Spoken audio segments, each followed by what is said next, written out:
Og tar vi tøyre handasangen, så det tegn på at totteren Hvønn týdning hever Bíblian fyri av skrånne, og i morgen har vi finnet vitjan av Eyðun Miðberg. God morgen, eller god dag, og velkommen. Ja, god dag, Erna. Takk. Ja, og jeg så ikke tog gittaren vi, Esne. Ja. Jeg tog gittaren vi. Ja. Han pleier her i kjameren også ofte. Så da jeg ringte, så pratet sin rommet til, så helt jeg at jeg måtte tenke vi. Det var godt, så vi får høre til Sintja en sang, jeg synes sett nu sendingene. Ja. Men nå får vi at Tåsa Sintra om Hvønn týdning hever Bíblian fyri Eyðun. Som vi tar om, så det en bra spurningar, men Bíblian hever utrolig stor týdning. Hon hever faktisk, man kan si hon har alt å si for mitt liv, og det så kan man sagt andalig liv, men at det livet är mer det antalet det allt alltså. Och i allon och det dagliga tar man till arbete så kan man så så det ta något livet som något som jag speglar allt det. Ja, det en grundstöj, ja, som man centrar. Tracka det. Och Bíblian det mätren och näringen jokerna, antalet näringen och hvis vi ska se det helt stort så det ganska grundläggande det som så som är så där godsår. Ja. Så du har dagliga bruk för godsår? Ja, absolut.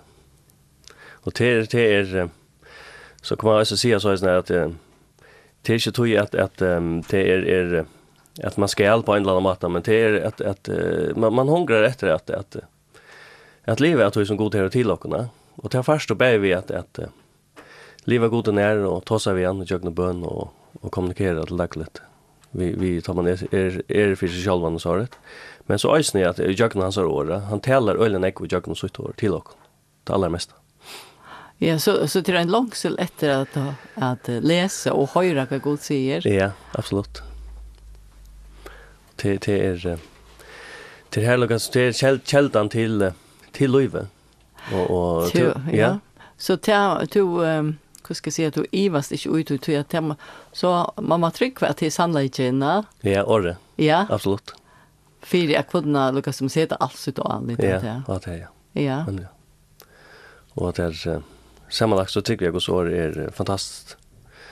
Och det är viktigt att man alltså inte bara plockar några ting på sig men att man nöklanda sammanhängande skiljer så där. Ja. Men kommer det kanske vi ser också om min dagliga det och mitt liv så där är inte komponerar som Gussi läser Guds ord. Det är ett som du nämnde för mig att i morgon då som det är som Gussi man dagliga för la Gussman läser Guds ord om det. Gussman planlägger det men kommer det så är inte så öliga planlagt akkurat och öliga strukturerade. Det var ju som akkurat helt men det är alltså inte. Det är ganska att man är lyssnar på konstnären ju så. Men det är inte Guds ord så är såna som tar fettlar mer lättasta och vi kvart läser in vi kvart läser i minne och då tar mer skriftstå och kapitlar på sjur som är ganska funderar syndrom och också om och så där. Ja, vi kvart är det ett som du kanske gånger huxar om. Ja, det är det. Vi kvart är det ganska räffelge bok att ja, nämligen. Det är så synder imest. Ja. Ja. Du har helt du alltid att det är lätt att läsa. Det är inte alltid lätt nej, men vi ser på tamatan att är alltid att i möjligen vi kommer nog snägt till det att ta det liv som vi gässe så det är det sig inte så öliga om att läsa 8 verser en del eller läsa 5 kapitel eller kan du göra men att det blir liksom som en pastor att man följer som att det är måliga som få det där. Ja, så det för som föje. Ja, som man säger tar man testar så vill man ha ett glas vatten, ja. Ja. Och man så dricker en hel dunk eller man dricker ett glas alltså till rätt tarvil så. Ja. Så jag på samma sätt. Ja, nämligen. Så. Och självante man minns inte att det kväder haft týdning så snart till tal i situationer men jag vet inte om du häver några särskilt som du kan se från att du talar till då inte du läser i Bibeln. Jo, här har vi några ting så som Så finns det några kanske kapitlar och kanske några författare som man kanske diskar lite inte där. Ja. Och som jag gör nog så ofta det är att de söker salmarna och ordet såna. Det brukar ju ofta bara till så här. Kan man säga så guldkort till dagligt där. Man får in och teker lika som och plocka några så gå koncentrera i vitaminer där. Det finner man redan något samma vi. Jag syns tror att det är ganska brukar något tog i tjänsten när vi syns och tillbe herrarna. Tjänst salmarna så. Men det är lika ett som jag kan träcka på sig till det att tar man sån löve kanske kommer ut för det. Jag skulle ta några stora avgörelser det är också som man kan grubbla sin liv som man funderar om att det anker stå som man ta. Så har jag upplevt en för något länge sedan det var särskilt samband vi att det att ta i bonere och vi lärde så att jag kan testa och jag flytta hemåt till färger. Och vi fick ett arbete som var boy och såna och chamera så att jag lägger allt fram fjärran. Jag har sagt vad det är. Och så kommer ner sig versen i Filippian som jag kanske kan ta läsa. Och det är så att det lyckas som löste upp i sig situationen jamar. Ja. Och det i Filippian kapitel 4. Och vers 4. Det är nästa som känner sig i versen väl. Glädjes Herren alltid, att du sier glädjest. Milda sinne tykkare vi alle mennesker kunnot til Herren er nær.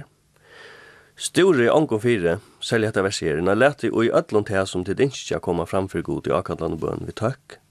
Så skal frie gods som styr opp om alt vid, verva det gjørst og hoksan tykkare og i Jesu Krist. Og det akkurat det her hese versen jeg har tale og trylla nekten mun og i forskjellig situasjon om det at man kviler og i god, ja. Och ta människor så prata om det människor så kan man säga man kvill sig själv men jag vill säga att man kvill faktiskt ut som Herren i Bíblian. Och jag ser versen Lucas som löste upp akkurat till sig själv men det är just ofta när jag Lucas som huxar om att man syns stilla sinne inte lättar allt som man inte sin hjärta kommer fram för goda. Så kan jag människor säga att det är så som man inte ser så som man inte ska förstå god via. Men god är mot lov han bor i mer. Så vi kan inte lusta ett min inte så vet jag inte vad ska lusta det. Ja. Och om så alla inte blir uppfyllt det är snart helt annat men han säger det i sin ordet så ska han säga fri lucka som kommer nu och värva det gestur och ta följ man på vad ska det här är akkurat det så tar jag det här nu för att då ja. Och det man säga att det har vi upplevt ofta. Så att du upplever det att du var fri i sinne och så tar en avgör och får fri. Ja. Det är ju fantastiskt. Det är fantastiskt, ja. Det är en dimension som jag vet inte om att människor också det, men det är fantastiskt när man lever här när och man hör hela andan och så här så känner man bara lika som att ta styren så frir upp och så följer man det här är det. God säger sig alltid vid åren på en att ger till hattar. Men när jag åker in kan man så lägga fram. Så följer man lika som det här är det. Så gäng man det hela in. Ja, och handlar på det. Ja, handlar på det. Ja. Och så flott i time. Ja, så flott i time, ja. Ja. Akkurat samband till sig känna. Ja. Så det var fantastiskt. Så han tog in akkurat har vi kom hem i samband samkomna i Norge och till arbete som fick. Det var ute och ringa tog in i kristna så var det i färgen och i 15. Först i 15. Och ta kom till nerifrån? Ja. Och ta var det så att det var oerhört att kunna få arbete nästan. Men det stod mig ett fantastiskt gott arbete i boy och det ganska det var ena så som var gott för mina utbyggningar. Ja. Så det var sklan fantastiskt alltid. Sitt här. Så att man kan färra i Bibeln och så finna svär på någonting. Ja, absolut. Och eisen jag närmar sig allt. Och ja. Svär på emisking i löven. Ja, i löven, ja. Ja. Ja. Det också om det här är det ständer om i samband med tjuna eller i samband med barnuppelning i samband och inte minst i samband med relationer mellan människor. Ja. Om kärleken och ja. Om Guds gåvor mot kvarnören så där. Jag säger att det är verset här. Det är så jag snor med det kvar så är hevur också ganska sälja en týdning. Att jag lätt ni har vi också en om och läsa sin om Guds Jesus själv är det. Ja ja. Med de människan så där. det upptäckte mig otroligt en lätt. Tror att han är ju akkurat firmen där. Ja. Och han var en helt fantastisk person och är. Och särskilt att man såg så om det som skriver om man tar en jack här. Och här må jag säga att jag är naturligt starka långslå i mer att det här vid livet ut, det som på samma som Jesus var. Tror att han är ju han som bor i Jakob och tidigt med honom och det man ju avspeglas där. Då är det hälsa skola. Ja. Och det är och det är bara här för mig att leva det ut och vi är alla till att vara för andra människor, men är så inte samhället där ölen kvarter hur så egocentrera vi tänker och hur man diskar sin egna skapning och så själva och ha det gott.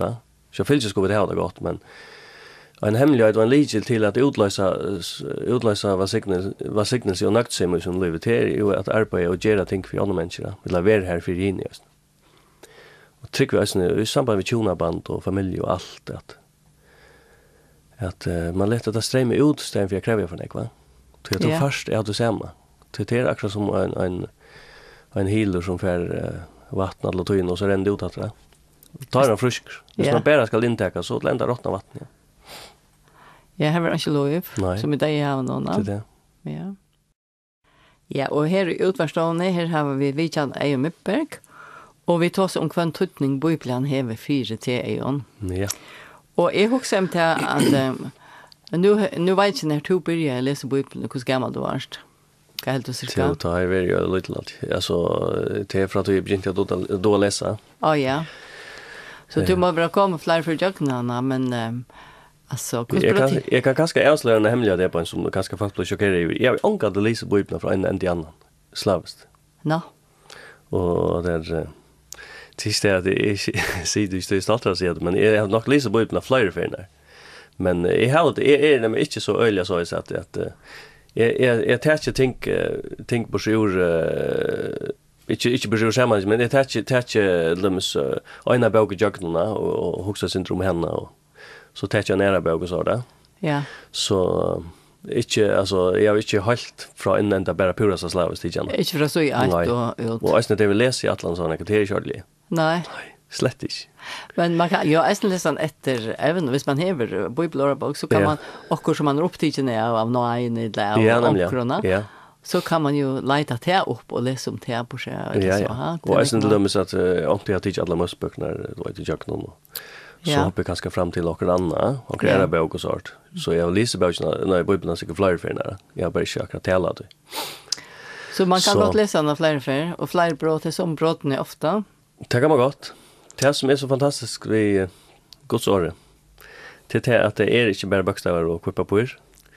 Men man färna kan gjort det till att tar man fötter av något och man har andra Guds ord så händer det något innan något där med att läsa till att det god uppenbarar ting för någon och man ser något ting och jag kan säga Jan att jag läser något snägt och lätt om evangelien om hur Jesus var. Ja. Men det har vi gjort ofta jag läser evangelien flera gånger. Men det var ju så som att det är alltid också nytt. Och det är också man att tömma kälta och så. Och så är ju HSB och Jesus för världen. Ja, Jesus för världen. Jesus är en människa, också så vitt. Ja. Och det som är så gott vid Jesus det är att han var en människa, men han var samtidigt 100% god. Det är ganska synd att människan skilja, men han var god och uppenbarad vid hållet, ja. Men medan han var det så tycker han är akkurat som ett linne. Han har spalt som baden och där eller man kan kanske säga vad slätt minnet och jag vet också om det som jag lyssnar om noterar så som han gör det och tar en jack här i mitten Øysarsfolka så var det här som kanske borde vara bäst vid han och kanske klinka bäst han vid. Det här är störst problemet för sig en skriftlärd och tar som känt så att jag känner goda. Ja. Men Jesus han jackar i mitten alla de vanliga människorna som hade bruk för honom. Och det är en otroligt stor hemlighet alltid. Att bara vara som man är och dela så att vi andra människor och sälja till som har bruk för hjälpa. Ja. Och så är yes. Med annat lömmes som jag känner det tar han var tar han så här och förser när att låta steinen ser kvinnan som var tidsen i håret, ja. Och man ser sig själv i en situation det är vad ska vi det sagt eller just då. Kanske man är bara en pojkar ut från ut från lagen i Bibeln om kvart och gosse och allt det där. Och det föll sig för skammen, men Jesus han älskar henne, jag måste säga. Och tar föll sig öliga idla att Jesus säger vidare att kvar är klar liksom torra kasta den första stenen. Ja. Och tar föll det liksom till att okej, vi kanske vi är perfekt själv så. Skammade sig och förra det och Jesus begynte så att ta sig igen och gå ner nytt liv. Och till tandvinkeln lyckas med livet och tycker vi att vi må möta människor vi tar nöjen som vi själva har finns ju uppleva från Gud, ja. Ja. Det är inte när jag perfekt och allt gör fel så där. Men det drejer sig om att leva. Ja. Att leva. Det gör det, yes. Ja. Ja. Du vill läsa ju om att det ständer att han hever en trofalda tjänst att han predikar han lärt ju han grötte. Ja. Och samtidigt så jag vet eisne att han är schema vi lärsvann och tar hona så här och ja. Där har målt schema och tar färra för självan och sånt. Ja, nämligen. Ja. Så han levde. Ja. Ja. Han levde livet som vet om det. Han gör det nekta att han för hus och för in till his forskjellige. Ja. Och sälja till sorg som tar som sagt sig över olja antallet inte sätter sin bein in till det. Tattlar ner och syntar och andra som lyckas som att det finns en etikett från fargerarna. Men kan Jesus vara upp? Ja. Det går att som vill räka i samhället. Ja. Ja. Ja, det var lite mätt för jag vill lite. Ja. Och det tycker jag är verkligen gott att vi får att han också lojar hjärta att jag kunna dela till vi och så sådja människor uppleva förändring i sin liv. Ja. Jag kan förtälja dem så att kvar är upplevt det att Jesus eller Guds ord hos han om till att vi där finns ju utdelt. Gaver har tid med honom så är det hans lus som fungerar och jag kan hans antia och kvar vi kunde bruka det som han ger oss. Och det var en kona som jag kunde möta som var till illa fyra. Vi var hade näkra för en möte. Och följde sig med allvarligt förkasta igen och var höggift och var skilt och var ensam att bli en dranche och allt gick inte gå gott känne. Och medan jag där så kände jag bara det att god eller anten tala innan och mer att för över till landa och så geven ni och år från Jesus. Ja. Och det var helt inte några år som är på en beinleis upptäckta i min hette men att det är för exempel i till landa. Och så talar jag till som kommer i sinne och kom upp i hjärtan av mig. Och jag vet inte om att hon säger till att jag var ordentlig gröjning till henne. Ja. Och för Lujan förvandlas totalt och hon hävdar gott det och där är familj och allt. Och det så ska jag se att det är mer att tacka men det är bara att jag var en kälta som var öppen för att dela till som god till giv. Ja. Och det tycker det här att vi skulle vara bättre eller tåra bättre fria dagligen till att ta sig människor och vara öppen för att möta människor tills det här va.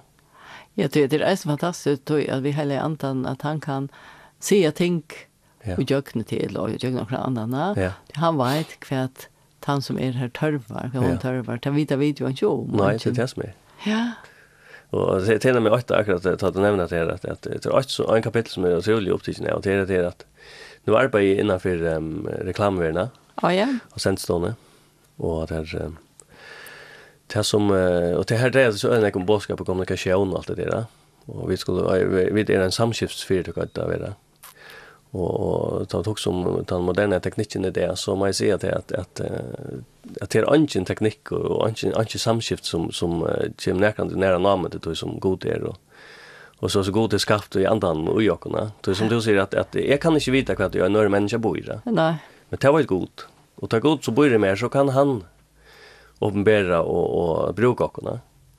Och att det är som man säger att helt annan nivå som ingen kan tekniken kan komma till. Ja, det är fantastiskt. Ja, det är fantastiskt. Det stämmer där och i 4 Korintbrott för ja, det är nämligen här. Det är kapitlen som jag också säger om. Ja, att läsa och göra sånt där. Det var gott. Det kan bli sånt här. Jag tycker jag har flera Bibeln men jag tycker det gamla vi tror att jag då bättre lätt igen. Ja, helt snett. Det är samma ständ Götlund men det är blås lite ner så men. Ja.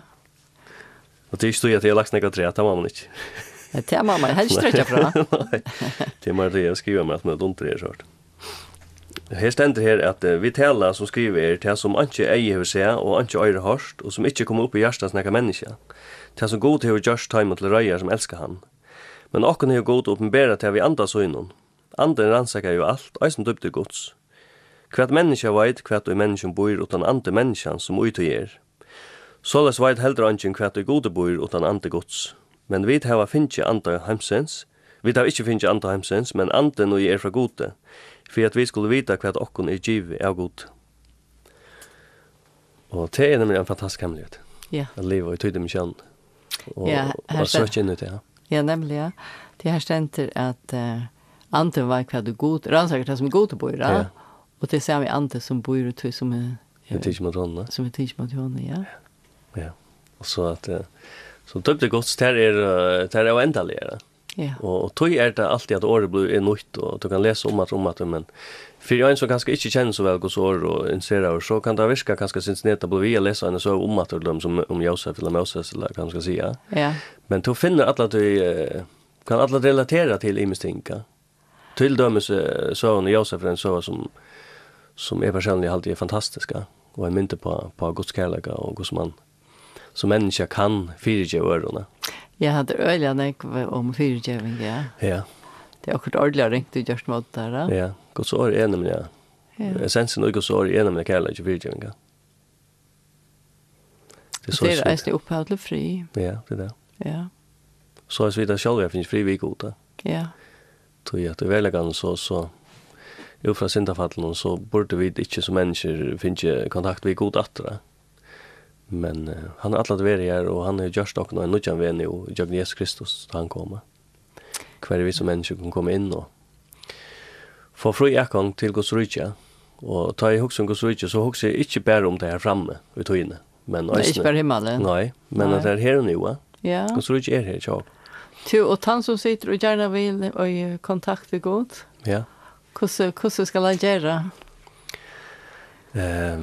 Det är ju som att jag gör det på, men det är att göra det att färra i bön, prova att utfordra Gud, ta sig igen. Prova att leta i åren.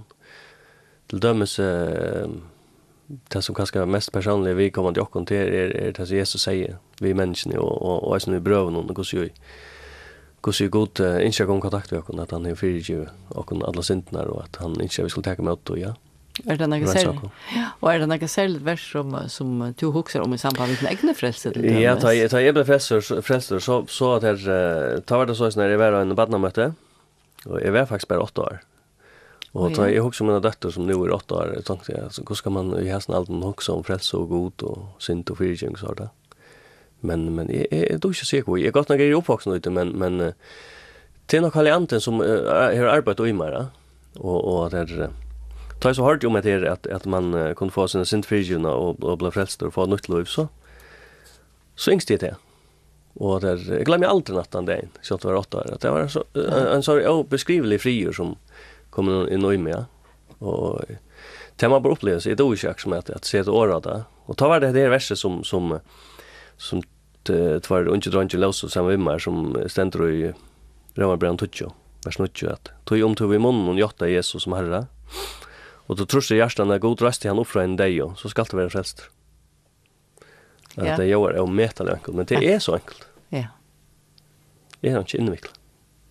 Livet i Jesus är så enkelt. Och hade stå i Romarbrevet kapitel 12 och vers 9. Romarbrevet till dem tosar och en om att vi frälst och vad god giv jag kunna och kvar personer vid var åren och att han har vet att mot Jesus. Ja. Så det är fint. Få en bok att läsa jag nu. Ja, det ständer också att Årgås kan göra det visande frälse. Ja, nämligen. Ja. Och det är mitt land här. Ja, det är några människor som har granskat och läst så plötsligt börjar halianterna lätta att tänka upp och så att det att vad ska här är näka, är det mer några år. Ja. Det är lös som man kan få fett ja.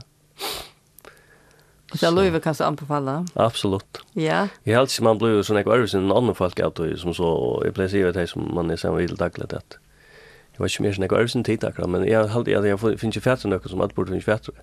Ja, som en dörrabart. Ja, som en dörrabart, ja. Ja. Och hur stod det då var jag till in på den till är ju på den.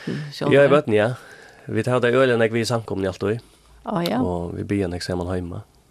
Och kvällarna och läser i öronen.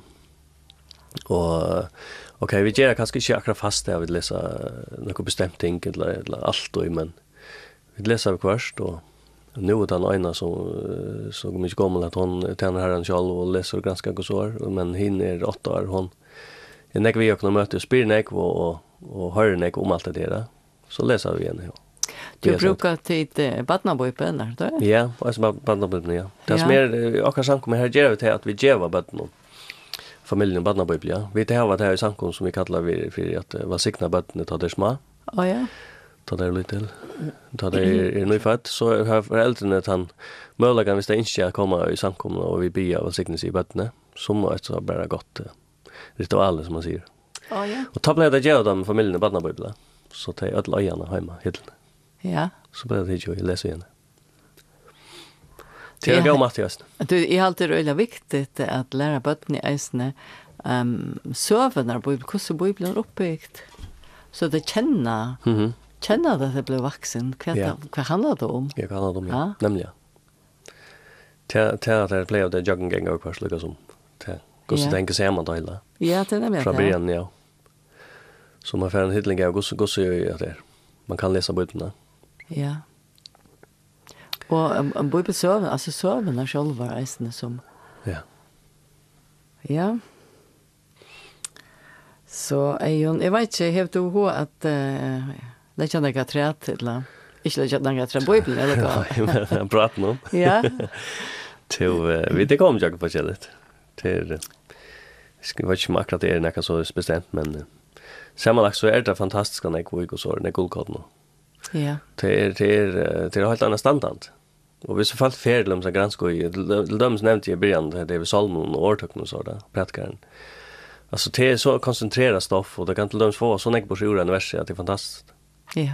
Det är bara prova ganska gott. Det. Så det är bara för igång. Ja, absolut. Ja. Men så alla vet att få att jag syns jag sang aldrig för det stället. Ja. Till Hej då, kan sang? Jag har en sang här med mig. Ja. Det är så snart att jag syns inte någon sån glasang samkomne. Jag kan några professionella sångare som är givna i IKTUS har men att det är i samband med samkomna och att jag har gitarren under armen här och prisa gott det är lika som här är bevägen mest. Ja. Ta det som tonlike. Och det är god hevur gymmer och melodier och då. För helt fan år sedan så är alltid så att det är nästan för att skriva en sång. Nej. Men jag tror att man är intresserad av tonlike och spalt och så play jag gitarren hemma sitter och klipper ja.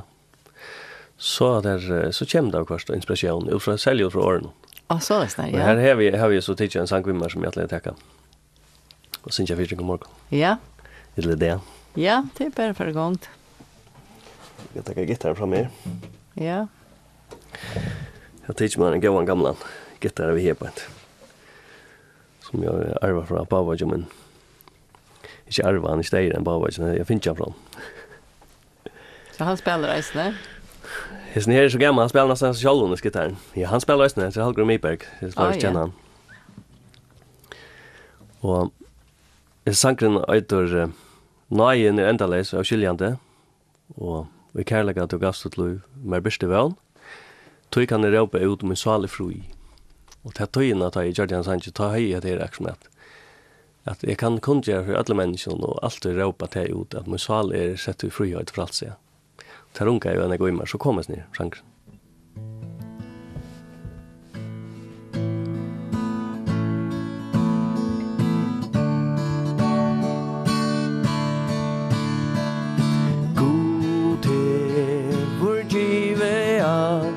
Vi sonen og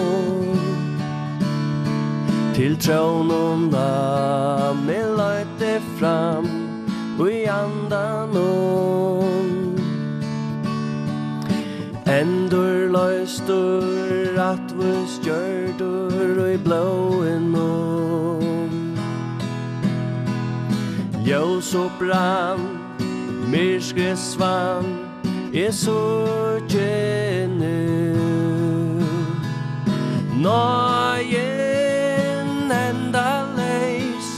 skiljande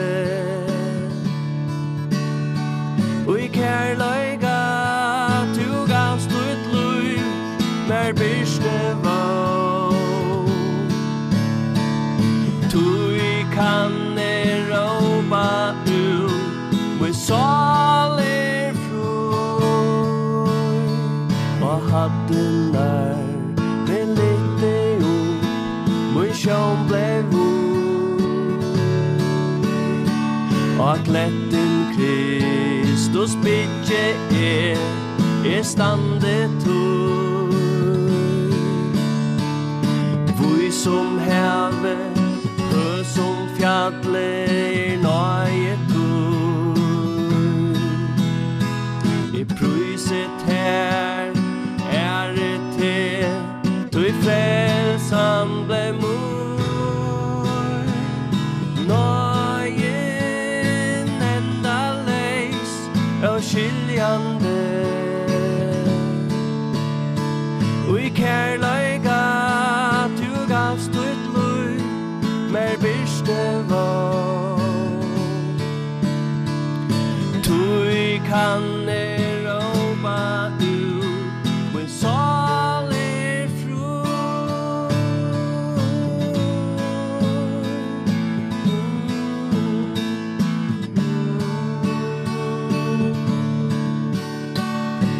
vi som have som fjalle nøye tog I pryset her det til du frelsan bemor nøyen enda leis og skiljande og I kærleika du gavst ut liv mer byrste vau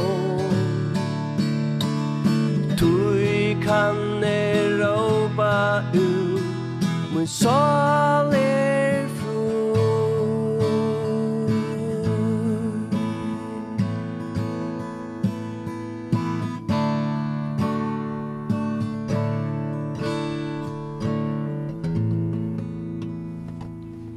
Hadde han? Ja, takk for Eyðun. Jeg visste at du var skrivende sent. Du kjenner han. Visste du ikke det? Nei, men det gjør ikke. Det gjør ikke nek. Nu vet jeg det. Nu vet jeg det, ja. Men han prentar lekkast det? Han ikke prentar lekkast det beinleis, men til anker som sportsetter honom, det Sundjan og sankommun. Ja.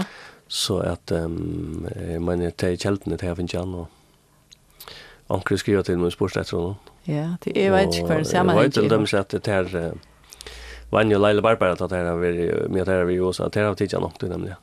Ja, av førskål? Nei, jeg fikk omsett en engst på en ved. Det var særlig av tog jeg alltid at jeg spurte meg om han. Og så fikk Petter Segriasen omsett han lengst. Ja? Ja, så. Så det her lukket som chatten og tog som hos om den evangeliet. Ja. God gav som sånn for åkene. Og gav åkene alt og i hånden. Og til nøyen som har givet åkene ta mulighetene for fyrtjøvinga. Jeg vet det bjerga i åttan ekka. Som man sier, gjerne ekka fyrta. Og det viser øyelig ofte at mennesker som jeg vil oppfordre mennesker å lese Guds år og ta en brillen og vi har suttet til fyrtjøving, så det finnes ikke at det viser øyelig ofte til latte at teka det fram som en til menneskers livøkene, at det blir bå og lever og om at vi må kikke oss så godt og man var så ordentlig for at God i hver kan akseptere oss. Men det faktisk akkurat over. Det God som skal hevur akseptera oss som vi der. Og det han som gjør det at vi får et nytt lov og begynner at oppføre oss nervøs. Ikke tog at man, som man sier, etter en oppskrift og gjør seg om, men det blir bare en naturlig parser av at man begynner at disse fruktene som året hos om andres frukter, den kærligheten, fri og glede og alt det, at det begynner å smitte av, og det som jeg kjenner. Ja, det kommer innanfra ut. Innanfra ut, ja. Og ikke øvet. Nei, ikke øvet. Ja. Det veldig viktig. Ja. Tog at tar jeg tas vi mennesker rundt i dagligdagen, så det øyelig som jeg har til oppfattende at lukket som at det vi gode til, det blir jo ikke tilnækket, at man får lukket som ikke tidser sammen og skikker seg ordentlig da. Ja, akkurat det moralske sporene. Ja, det er det. Ja. Det ganske vi mennesker, vi trykker ganske som jeg har syntes av skildøysen i uttog, ja. At vi ganske har kjøtt vi at bruker oss år vi du får kjæreste innfallsvekten vi har rätt. Kanske slå för när vi hade jag människan, vet du. Ja. Till så player och inte ska vara mycket kooperativt. Nej, och jag tror det är så sant som kommer där fram. Där blir det vån. Man så alla frö. Ja.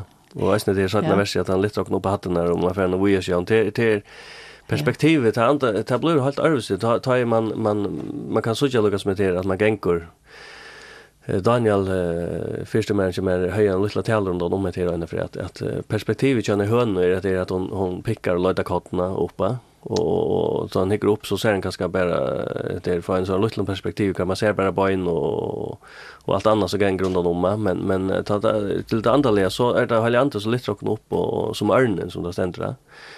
Och vi får en helt ära vision i vår livsjokon och i vår dagliga att det blir inte så här detaljerna och kanske nekvsår som man kan hänga sig i kärlet negativt som blir lukar som det som står men det är mer att jag överblick i att man har finns ju liv och man är fri och man är glad och till fundamentet ja. Ja, man vill lyfta upp. Man vill lyfta upp. Ja. Lyfta upp ur undergångsgröna ja.